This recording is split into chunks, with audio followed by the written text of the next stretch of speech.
Hello, Ninth and O. Welcome to Devotionables, brief devotions for busy people. My name is Ryan Whitley, and today we will be in Matthew 8. Matthew 8 is certainly a highlight reel of Jesus' ministry. You will see miracles in there that are in almost every children's Bible because they're just so amazing. And which reminded me, when I was looking at it, there's this story in Matthew 8 of when Jesus calms the storm.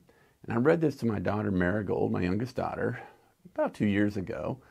And at the end, I could see she had a kind of a serious look on her face.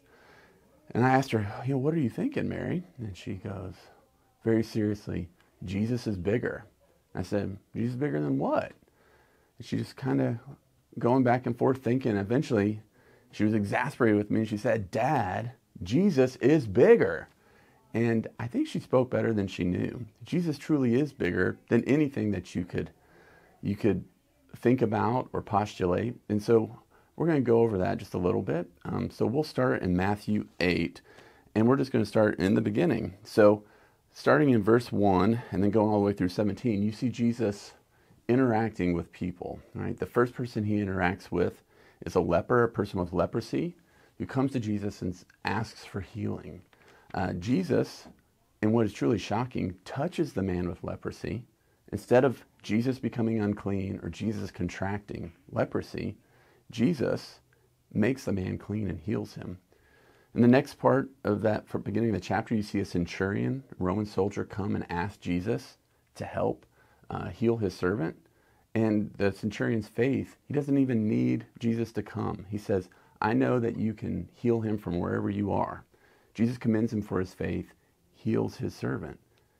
From there, we see Jesus go to heal Peter's mother-in-law, who reminds me of my mom because she's healed and then eventually she starts serving everybody in the house.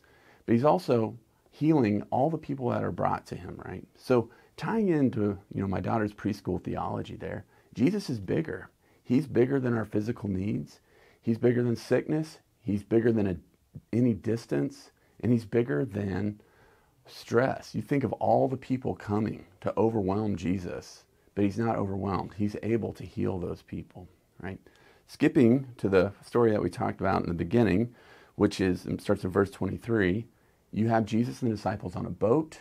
There's a storm. Evidently, it's a significant storm. The disciples say that they are perishing, and Jesus gets up and rebukes the storm. The storm stops, and they are saved. Jesus is bigger than creation. He controls creation.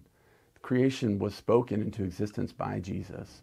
It's truly amazing to see just how much power Jesus has. And then moving on from there down to verses 28, you see two men come up to Jesus and they're possessed by demons.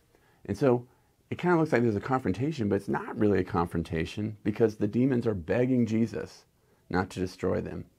Jesus cast them into the pigs. I love this story. When I was a kid, the pigs run off and drown themselves in the ocean. Jesus is bigger than the enemy. He's bigger than demonic powers. He's bigger than anything in the spiritual world. So we've seen Jesus is truly in control and master over the physical world, over creation, and the spiritual world. So of course a person would want to follow Jesus if you see all these things. And so that comes to the verses I really want to drill down on today, which starts in verse 18, where we see what is the cost for following Jesus. So starting in verse 18, it says, Now when Jesus saw a crowd around him, he gave orders to go over on the other side, and a scribe came up to him and said, Teacher, I will follow you wherever you go. Jesus said to him, Foxes have holes, birds of the air have nests, but the Son of Man has nowhere to lay his head. The question I'm going to ask you is Jesus bigger in your life than your home, than your hobbies, than your vacations? Because that's what Jesus is saying, that he needs to be in your life to truly be Lord of your life. We move on to the next verse, and it says, Another disciple said to him, Lord, let me first go and bury my father. Jesus said to him, Follow me and leave the dead to bury their own dead. And this was always a verse that was a little confusing to me. I realized later that the man was really saying, let my father die before I follow you, saying that he had some sort of allegiance or responsibility to his father. But Jesus called him out on that. And I'll just share a story with you guys. I met a man when I was in North Africa who became a believer, and he decided that he was not going to tell anyone until his father died. His father was very rich, very wealthy, a businessman in this town in North Africa. And he read this verse and he was convicted. And so this man shared this story with me that he fully dressed himself, packed his bag, and then he went and he baptized himself in his bathtub. You know, he got that a little backwards. And then he walked into his living room and told his dad, "Hey, I'm a believer. I'm a Christian. I'm not going to follow our religion anymore. It's different." I would like to tell you that his father came to know the Lord. Truth is, his father had him beat, took him, threw him out of his home, and told him, "If I ever see you again, I will kill you." When this man told me this story, the thing that struck me was, in the very next sentence, he was telling me how he had been sharing the gospel that day with people that he had met. Jesus has to be bigger than your family. He has to be more important than anything. He has to be bigger than an awkward Thanksgiving dinner.